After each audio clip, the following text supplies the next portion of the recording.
Welcome back to Q-Dads. I'm Steve and we're almost at the end of Constellation with episode 6. And yes, as we predicted, we get an episode that covers the series so far, but from Paul's perspective in a reality where he survived. That is something we mentioned a couple of breakdowns ago. Now, if you haven't already subscribed, please do, as we cover shows similar to Constellation and most of Apple's TV sci-fi shows. The episode starts back on the ship in what I'm going to call Reality 1, the one where the Cal experiment exists. And as the same dead cosmonaut floats through space, we then switch to Reality 2, where the Cal doesn't exist. First, I want to point out a little detail I noticed. Following the events of this episode, one of those events being that the Cal only existed in one world, I actually went back and looked at the other episodes. I noticed a detail I'd missed before. At the start of episode 1, when Joe is talking to Alice on the ISS, the scene actually swaps between two realities. As we can see, Alice's clothes change between each. Then I went and watched episode 6 again, and they continue to do this at the start of this episode. In one reality, Alice wears a red and blue checkered top, and in the other she wears a blue jumper with a pink top under it. So clearly we're dealing with at least two realities, but more on that towards the end. In this reality now, Jo dies, banging her head against the glass. We then get to follow the journey that Paul takes. It's worth pointing out here that our characters have switched. Paul from Reality 1 now lives in Reality 2, and vice versa for Jo, which goes on to explain why in episode 1, when asked to retrieve the Cal, she says she doesn't know about it. This does mean that neither of them are meant to be where they are, considering their counterparts died in the wrong realities. Paul now has to go through the same as what Jo did by replacing the batteries to get the Soyuz working. A nice little detail here, when Paul is recording the audio, after he hears Jo's voice, he's actually on battery number 5, whereas she was only on battery number 3. I presume this is down to the fact that she experienced the reality displacement a lot more than Paul seems to. And this is where we learn that Earth is not aware of the Cal experiment, highlighting a significant detail in both realities. Paul leaves Jo behind and comes back to Earth. Again, we see a person that helped with unlocking the bolts. But is this the third reality? Who is this person? Again, more on that towards the end. As we follow Paul's journey, we see a variety of connections, like back on the ISS with the handshake moment. The one thing that confuses me through the whole of these scenes is we never see them do a spacewalk. And that scene at the start that clearly showed the Valia flying off into the distance. It almost seemed that Paul had communication with ground control a lot more than Jo, as he seemed to have the coordinates. And later on in the episode, Paul says by leaving Jo's body on the ISS that he has ruined it for everyone. Does this imply that the ISS in Reality 1 was still fine and that Paul didn't have the same issues that Jo did? And finally, once more, who pushed the button? Then Paul arrives back on Earth, calling his wife Frida rather than Erica. He drops the flowers for Jo and sees her as she did him at the start of the series. Paul then gets interrogated by NASA, and the same things happen to him that did to Jo. He is talking about something that no one knows anything about. Even later in the episode, when we go to the funeral, we get a scene where both Alice and Paul see Reality 1, but with Reality 2's Jo. For me, as much as this was captivating and brilliant to see a different perspective with Paul, I think the most intriguing part came at the end with Bud Caldera.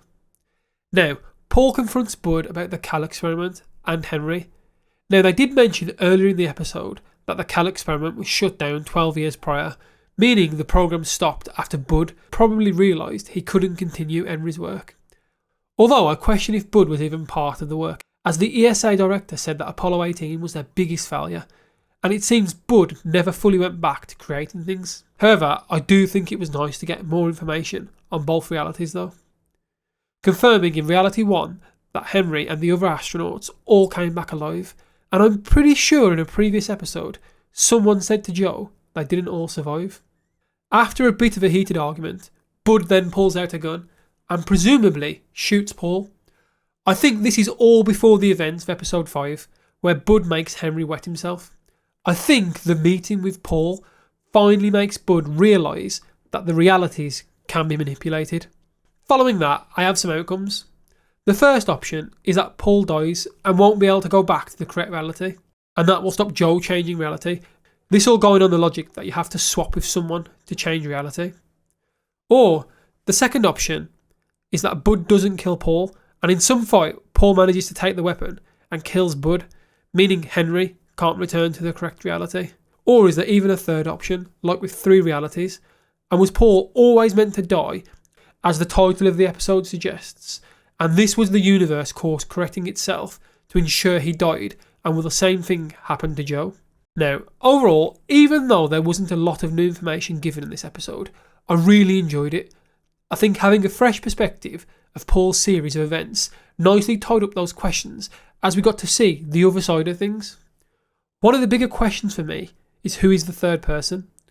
In both reality 1 and 2, Joe or Paul died and then escaped in the capsule, with a third person helping to unbolt it from the ISS. But thinking about it, neither of them could have done it, as they were either dead or in the capsule. So who is this person? Is it a member of the ISS? Or is it Eileen or Valia, maybe before they died, and somehow time is also having an effect here? But speaking of time for a second, is the person on the ISS actually a future version of Alice, who has gone back to rescue her mum's body, and somehow her timeline has become entwined with both realities? And speaking of Alice for a second, the next episode is actually called Through the Looking Glass, with a direct connection to Alice in Wonderland. Not only that, but in this episode, we also see the rabbit toy again. If that's not a direct reference, I don't know what is. Does this mean that, in fact, this is all a dream, and the versions of events we are seeing are that of Alice's point of view, mixed with the story she's been told? Rather than Ben's theory of Joe being in therapy still, is Alice in fact in therapy and recalling what she knows? Or are we just going to get Alice's point of view for the next episode? Finally, let's talk more about the 3 realities theory. I've mentioned this a few times now, but a couple of the scenes from this episode make me think this is much more likely. So, firstly, when Magnus arrives at the turning for the cabin, there are still 2 routes. Now, back in episode 5, Joe says there has only ever been 1 road here. Now, if we believe that Joe is from reality 2, then why did she say this? I did question why Joe knew about the Cal, but then I went back and looked at episode 2, where she retrieves the Cal and doesn't know what it is. But I can't help but get this feeling that the Joe we're seeing now knows more about it. And finally, when Alice and Magnus enter the cabin, we're greeted by the picture shown at the end of episode 4. I fully expected this cabin to be the changeling being carried on the stretcher, but it wasn't. It was the one in the kitchen with a pot. So clearly there are 3 pictures, and we've only seen the other one once in a cabin where Joe finds Alice and the dead cat back in episode 1. Is this third reality being created to try and correct the mistakes of reality 1 and 2? Or is the Cal trying to bring the realities back into sync? As to me, the picture of the changeling on the stretcher is almost a combination of the angel one and the one with the changeling in the kitchen. Let me know your thoughts on that. Finally, I just wanted to address a few comments. So, we've had a few comments saying that this show is all about the observer theory. I'm not going to pretend I fully understand it, but I think I get the gist, and I think I mostly agreed with the observation. That was until I thought about the pictures, and also the fact the next episode is called Through the Looking Glass. Also, I wanted to address something else. We've had a few comments that have said Alice can see the realities because she saw the Cal. So, I went back and checked. At the point the Cal is turned on, Alice is staring at the Earth. Not only that, Henry and his team have a screen pointed at the Cal, which can be seen at the start of this episode. So, if just seeing the Cal made you able to see realities, then others would also be experiencing it. Anyways, we love your comments, so keep them coming. We do read them all, and clearly we take inspiration from them. So please like and subscribe, as it really helps us to grow. So, do you think there are 3 realities? Is Paul dead? And finally, and most importantly, who do you think set the Soyuz 1 free? As clearly it wasn't Paul. Thanks for watching, and as always, catch you next time with something new.